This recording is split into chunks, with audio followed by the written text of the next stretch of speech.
Boa noite, chegamos a mais uma edição do programa História em Prosa e hoje especialmente estou aqui acompanhada da equipe técnica do Museu Histórico Vila Ybade numa edição especial do nosso programa História em Prosa em comemoração à 19ª edição da Semana Nacional dos Museus e também para a gente também comemorar agora dia 18 de maio, que é comemorado e celebrado o Dia Nacional dos Museus, recebendo o nosso museólogo, o Tiago Grauli Machado, e também me acompanha nessa entrevista nosso servidor Anésio Vitor, que também já trabalha e integra a equipe do museu há longos anos e conhece o trabalho aqui do nosso museu, nesse bate-papo especial.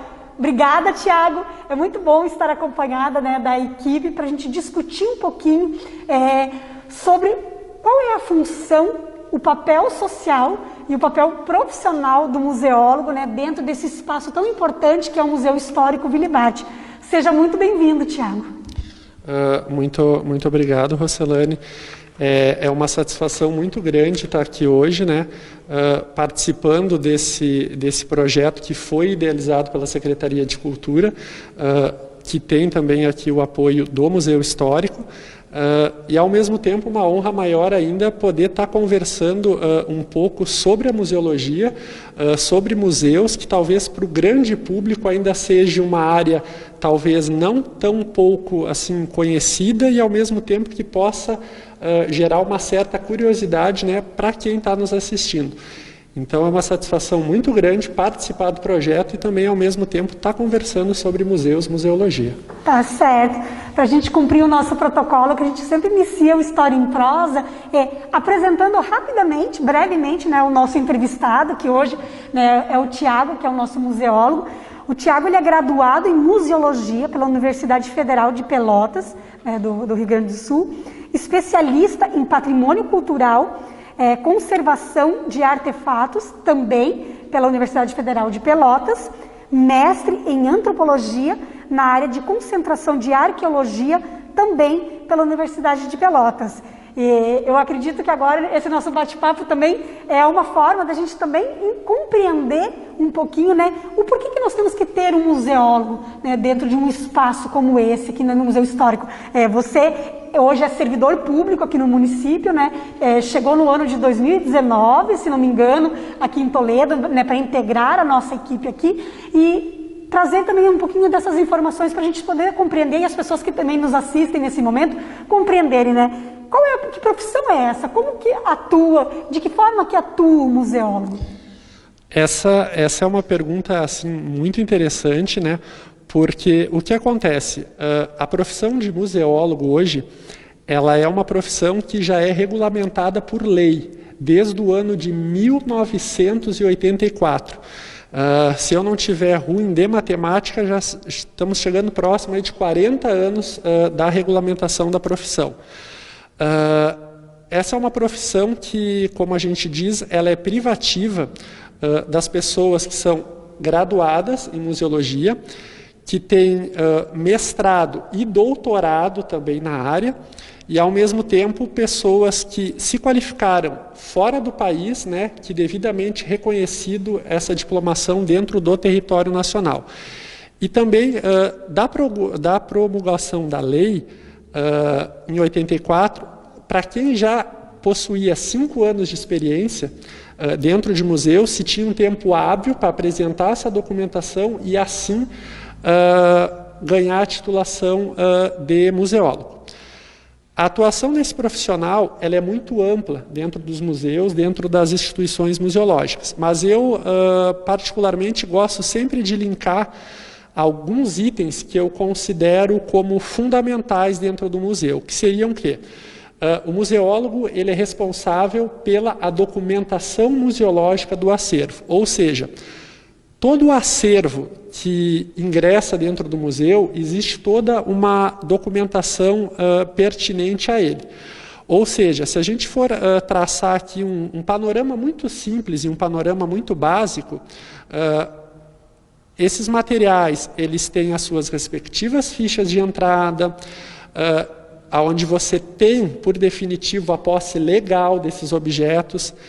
Isso é complementado muitas vezes por fichas catalográficas, ou seja, é o momento que você vai explorar mais dados sobre aqueles objetos, ou seja, dimensões físicas, um histórico mais aprofundado desses objetos. E, ao mesmo tempo, você tem o que a gente chama de um livro-tombo. Esse livro-tombo ele é uma unificação, né, de todos os objetos unitariamente a um mecanismo de controle total, onde você consegue ter todo um continente desse acervo que você tem de um modo geral. E aí tem um segundo eixo que eu acho muito importante, também que precisa ser destacado, que é o quê? A conservação preventiva desse material. Quando a gente fala em conservação preventiva, a gente não está falando em agir diretamente nesse objeto, mas sobre o redor dele. E aí é onde vai entrar questões referentes a luminosidade, questões de umidade, temperatura, questões de poluentes, que muitas vezes a gente pode resumir ela, a grosso modo, por exemplo, como poluentes, a poeira, que é um exemplo claro disso. E a gente tem, às vezes, questões muito simples que a gente pode levantar como um eixo forte dentro da conservação preventiva, que é o próprio caso do manuseio correto. Por mais que se denote um movimento muito simples, você, como está trabalhando muitas vezes com acervos de época, esse próprio manuseio sendo feito de uma maneira segura e adequada também é um mecanismo de conservação preventiva. E aí tem um terceiro ponto também que eu gosto sempre de frisar, que é a questão da comunicação, ou seja, aonde essa comunicação ela aparece dentro dos museus. Principalmente é o caso das exposições, que são, digamos, a grosso modo, o carro-chefe dos museus, é o veículo mais comum para a gente levar, né, conteúdo, levar informação a esse público visitante.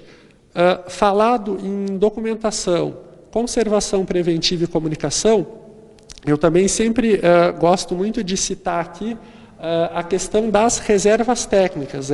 Hoje, muita gente desconhece o que é uma reserva técnica dentro do museu, até porque muitos desses museus não possuem reserva técnica. No nosso caso aqui específico do Museu Histórico Willy Barth, a gente tem 3 reservas técnicas. A grosso modo, o que seriam essas reservas técnicas?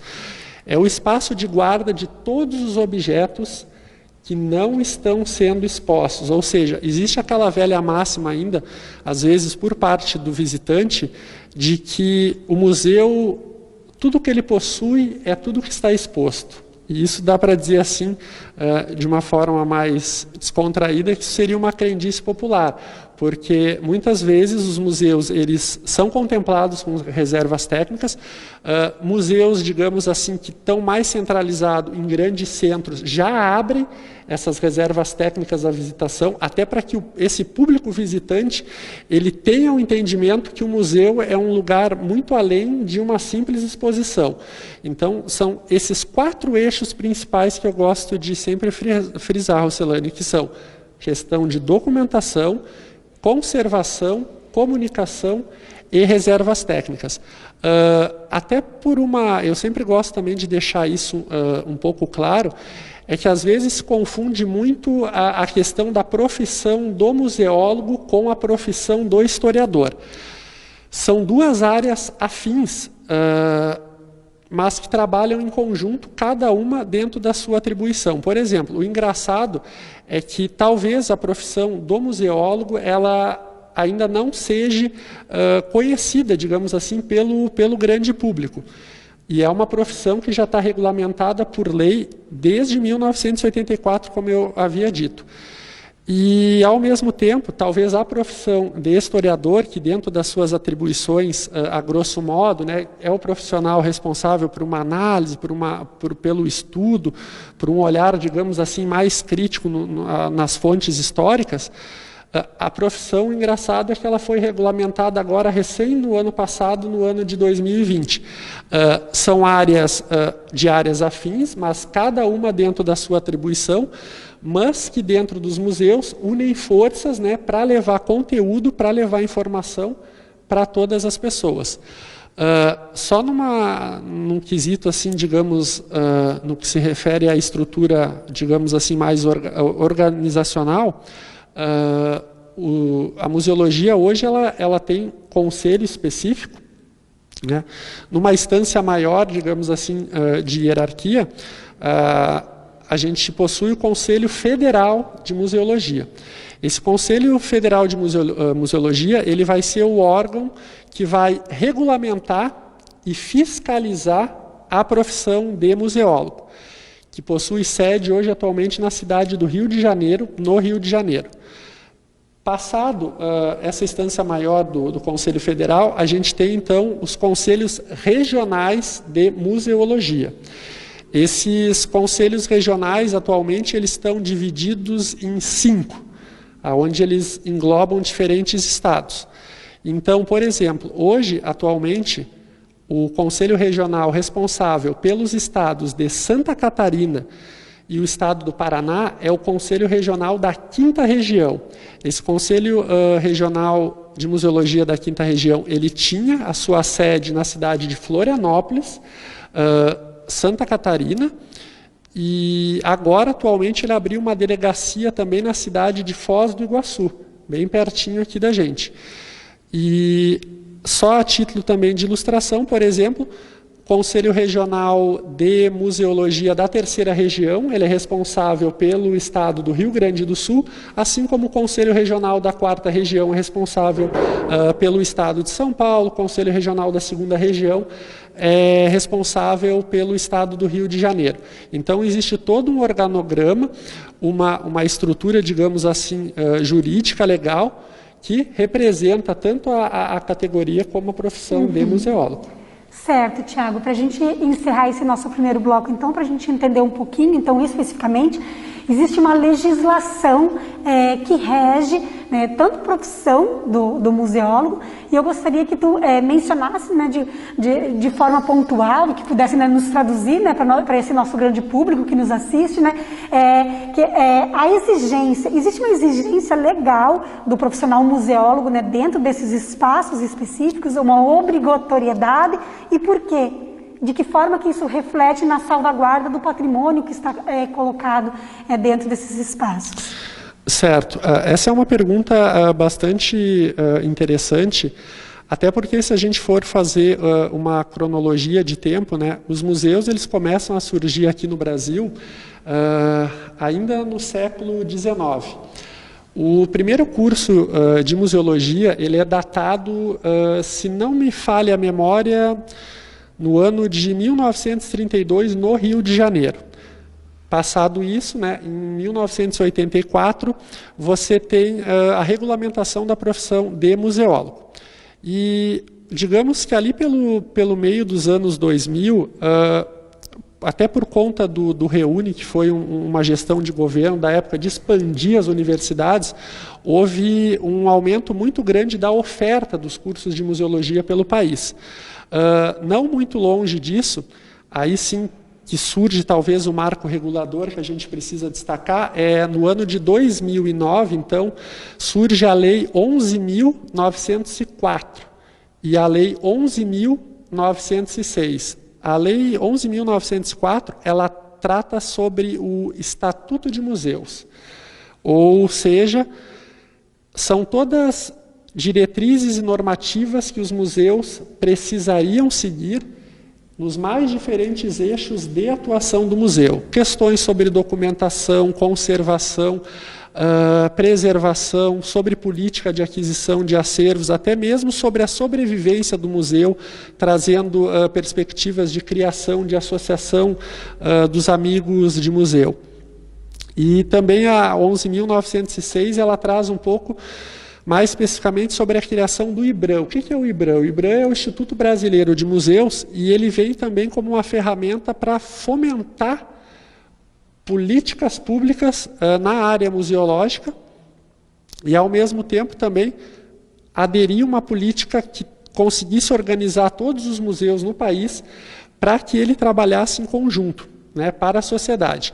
Então, mais especificamente, sobre a lei, a primeira, 11.904, dentro dos seus trechos específicos, tem um momento muito importante, que talvez é a parte, digamos assim, de maior relevância, que eu acho que entra bem na tua pergunta, que se subentende que o museu ele precisa ter condições mínimas, né, e aí se passa muito de equipes técnicas mínimas para a condução desse museu.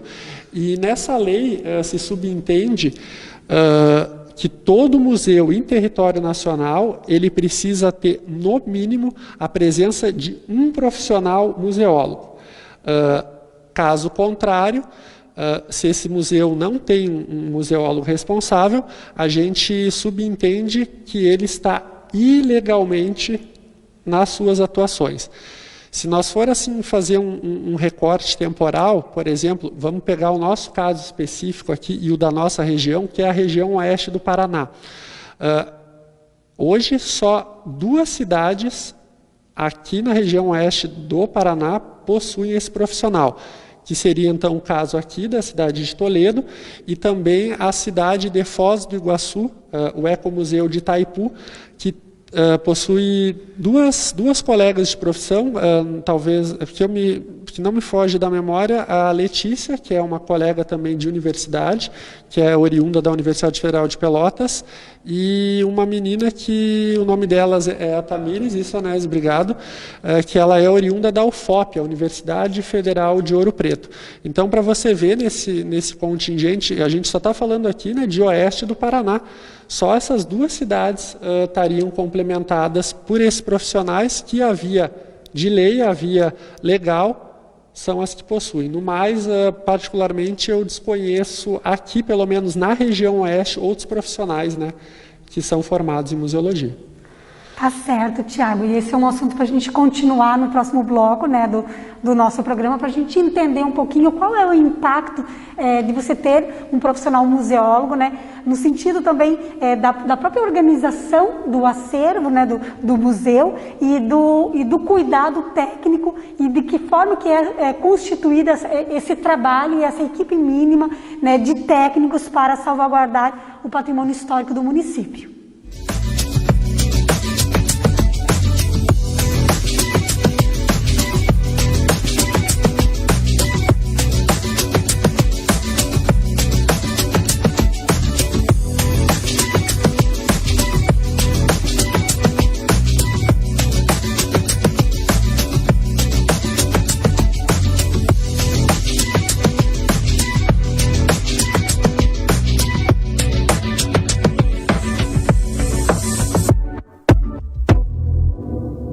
Retomamos então com o segundo bloco do programa História em Prosa, né? Hoje especialmente essa edição para tratar sobre a importância da profissão do museólogo compondo a equipe técnica, né, de um museu, e o Tiago nos relatava sobre a realidade, né, dos nossos museus aqui na região.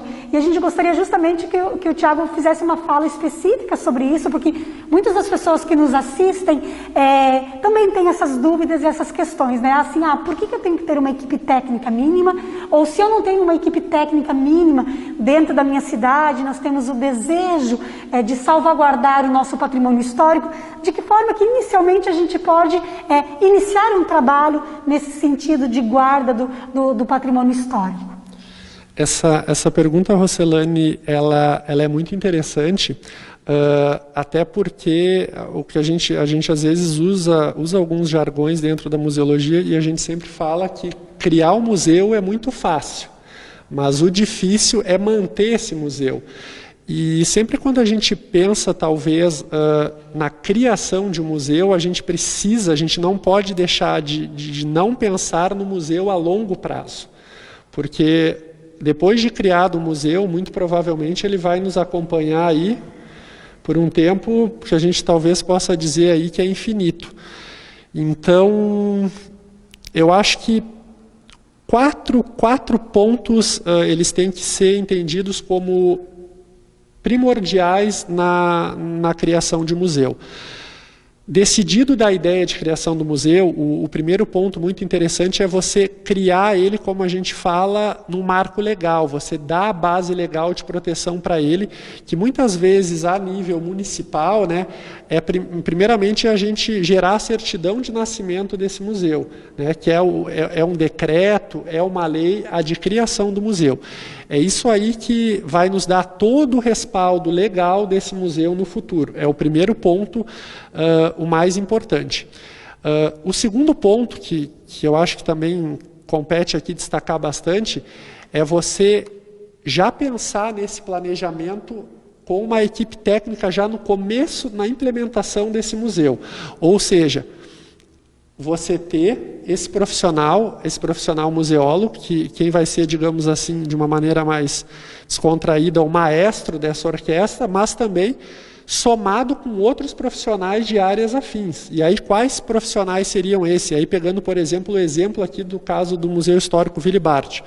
Você ter um historiador, você ter um conservador e restaurador, você pode ter na sua equipe de trabalho arquitetos que vão trabalhar pensando já nessa questão estrutural do nosso prédio físico, você ter pedagogos, muitas vezes, a grosso modo, os museus eles são muito frequentados aqui por crianças, né, que é o próprio caso aqui do Museu Histórico Willy Barth. Então você ter também um pedagogo compondo essa equipe é muito interessante.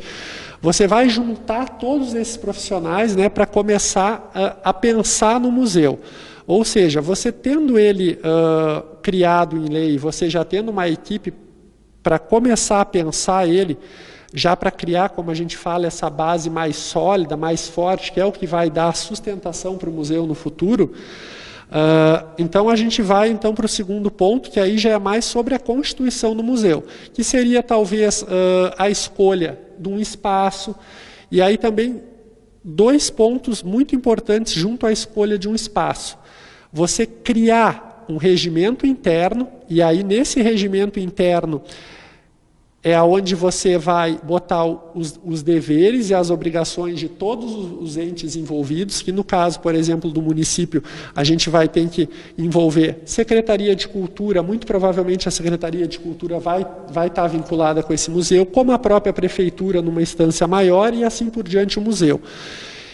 Esse talvez seja um dos documentos mais importantes, mas aí entra um segundo ponto, que é o plano museológico. O que é o plano museológico? Eu sempre gosto de brincar com ele e dizer que ele, digamos, é o santo graal do museu. Ou seja, é naquele momento que você vai ter muito bem definido quais os objetivos desse museu, qual é a sua missão institucional. É em cima dele que você vai trabalhar aquelas políticas que eu já falei ali no primeiro bloco, que são fundamentais para o museu, que são as questões de documentação, conservação, comunicação, reservas técnicas. Então você vai criar esse documento, primeiramente teoricamente, para depois levar ele para a prática. Então, digamos que seriam esses os pontos primordiais. E aí eu preciso sempre enaltecer uma situação, que esse plano museológico ele é conduzido por um profissional museólogo, ou seja, e dentro do próprio Estatuto dos Museus, que foi a lei que eu comentei no primeiro bloco, Lei 11.904, esse estatuto prevê que todo museu, por lei, ele é obrigado a ter esse plano museológico, que é o documento que vai reger os trabalhos do museu no futuro. Então, a princípio, eu acredito que seriam esses pontos para quem pensa, né, nessa idealização de um museu, você criar esse museu a via de regra por lei, e aí você compondo uma equipe para conduzir esses trabalhos, como a gente fala na teoria, você trabalhar mais especificamente sobre as questões de escolha de espaço, trabalhando também já com o próprio plano museológico, assim como o regimento interno, que é o que vai conduzir posteriormente no futuro esses trabalhos. Acho que seriam esses os pontos primordiais que eu não deixaria de destacar.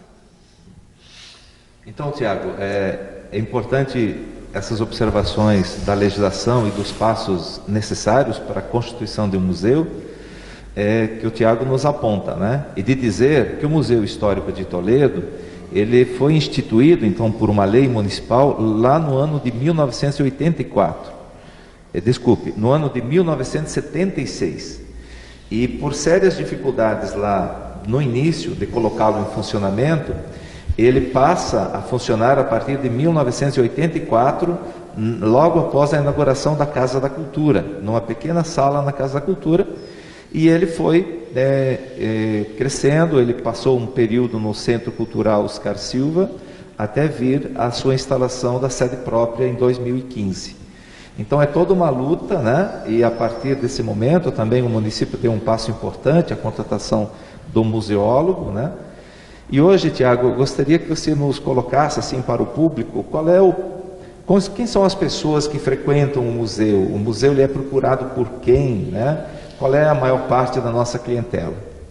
Anésio, essa é uma pergunta bem interessante, porque normalmente ainda, a grosso modo, muitas pessoas, elas entendem o museu como um local de guarda de coisas velhas.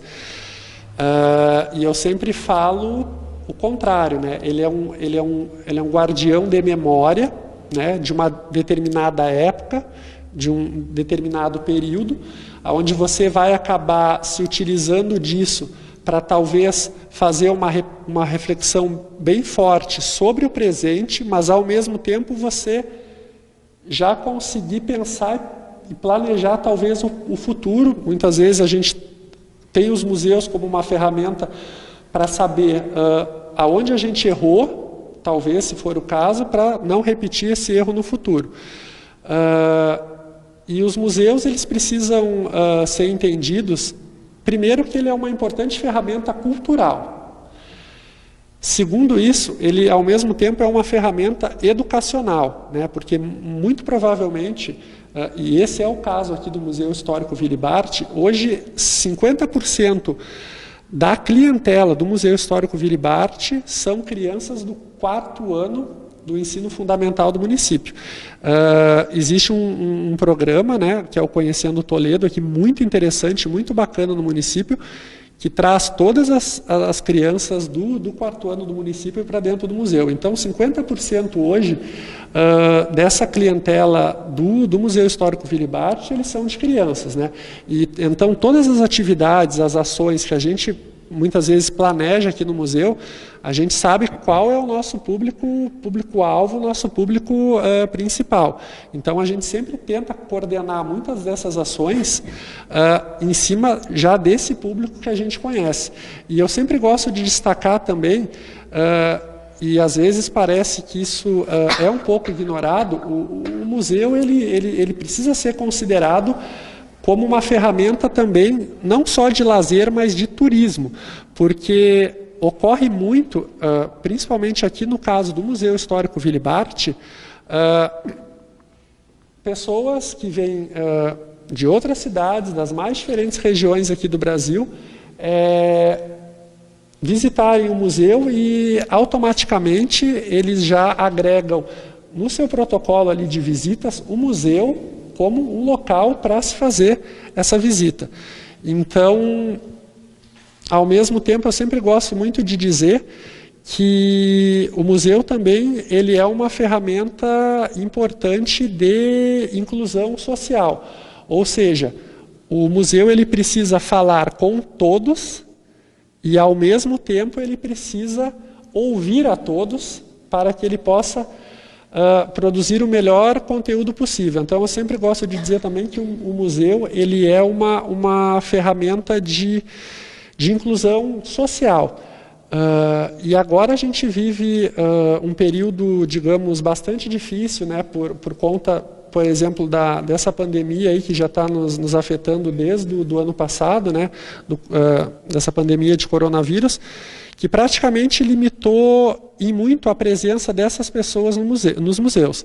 Então, os museus, eles debatem agora, né, eles precisam, talvez essa até é uma das propostas da Semana Nacional de Museus, que a gente vai ter logo adiante, dos museus se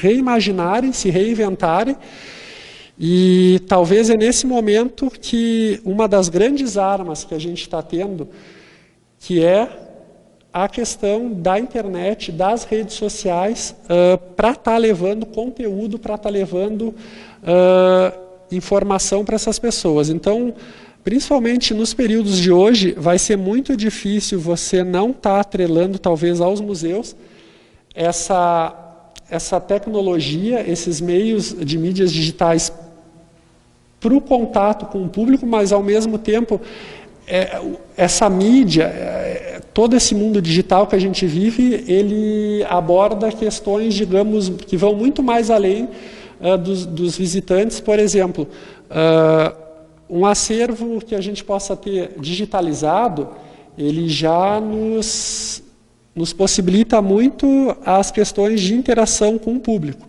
Ou seja, você tem não só questões de conservação envolvidas nessa digitalização do acervo, mas isso te facilita um contato mais fácil, mais direto com o pessoal, nessa, digamos, de uma maneira mais contraída, nessa venda de conteúdo, de informações para o público visitante.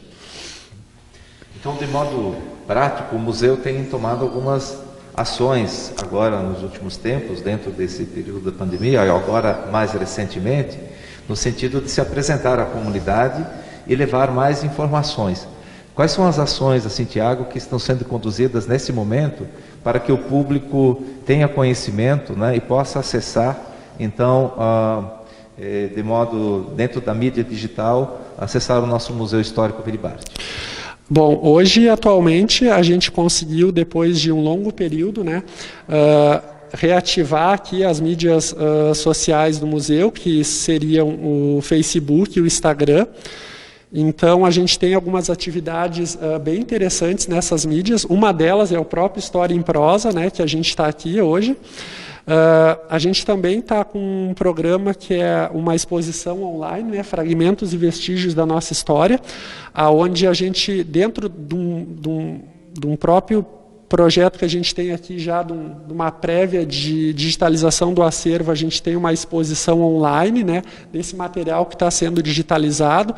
Então, a gente tem a divulgação de 2 fotos semanais, todas as quartas e sextas-feiras aqui no museu, que a gente divulga nessas mídias digitais. E também agora, nas segundas-feiras, a gente está com um projeto bem interessante, que é os Ruas de Toledo, que foi um trabalho elaborado lá atrás, no ano de 2012, aqui no museu, onde a gente, todas as segundas-feiras, né, procura trazer alguma rua, muitas vezes, que tenha um ar assim, mais curioso, mais engraçado, que muitas vezes as pessoas conhecem, que a gente está tendo aqui às segundas-feiras, e ao mesmo tempo agora a gente vai ter uma programação bem interessante dentro da Semana dos Museus, onde a gente vai estar fazendo muito provavelmente o lançamento de um podcast aí específico, que é outra mídia que a gente vai lançar. E, ao mesmo tempo, também, a gente vai ter, para essa Semana dos Museus especificamente, a gente vai ter uma exposição com um recorte assim, específico de situações, digamos assim, difíceis, já que a proposta da Semana dos Museus é essa de a gente se reimaginar, de a gente se reinventar. Essa exposição ela vai tentar, digamos, destacar alguns contextos históricos do município, digamos, que tiveram um cunho mais difícil, situações que o município enfrentou, as suas dificuldades, mas que acabou vencendo, e hoje Toledo é isso, que ela é uma cidade referência na região aqui oeste do Paraná. Muito bacana, Tiago, essa tua fala, porque assim a gente consegue transmitir para as pessoas de que forma que a própria história do nosso museu, da nossa trajetória, né, na construção dessa política, né, dentro do município, no sentido de fortalecimento, tanto do espaço físico, né, como bem lembrou o Anésio, né, nós conquistamos a sede própria do Museu Histórico Willy Barth no ano de 2015, né, conquistamos no ano de 2016, né, nós tínhamos também, chamamos um historiador à época, que ficou um período trabalhando aqui dentro do Museu Histórico Willy Barth, mas que acabou nos deixando, né, o Jason, exatamente, uma figura muito importante aqui para um trabalho também que foi desenvolvido dentro do Museu Histórico, mas que acabou se afastando dos trabalhos aqui, porque foi fazer o seu doutorado, né, também. E temos essa grande conquista que é a vinda do Tiago, né, no ano de 2019 para integrar a equipe técnica e com muitos desafios ainda pela frente no fortalecimento desse espaço e dessa política tão importante e desses projetos novos que o Museu Histórico está encampando daqui para frente, né, como bem lembrou o Tiago. Agora, nessa nossa Semana Nacional dos Museus, nós estaremos lançando também um podcast Cápsulas do Tempo, que é um projeto muito bacana, né, encabeçado aqui pelo Museu Histórico Willy Barth, também em parceria com a equipe da Casa da Cultura, e que são projetos que vêm para se reinventar as formas de dizer, de narrar e de valorizar o nosso patrimônio histórico aqui do nosso município. Muito obrigada, Tiago, por essa aula de museologia e da importância, né, sobre como que a gente pode estar fortalecendo, né, a nossa atuação dentro desse espaço, né. Obrigada, Nézio, por toda a tua contribuição na história do Museu Histórico Willy Barth, né, que sempre contribuiu muito. E nosso agradecimento especial a todos que nos acompanharam até esse momento. Vamos para a próxima edição, então, do História em Prosa. Esperamos você!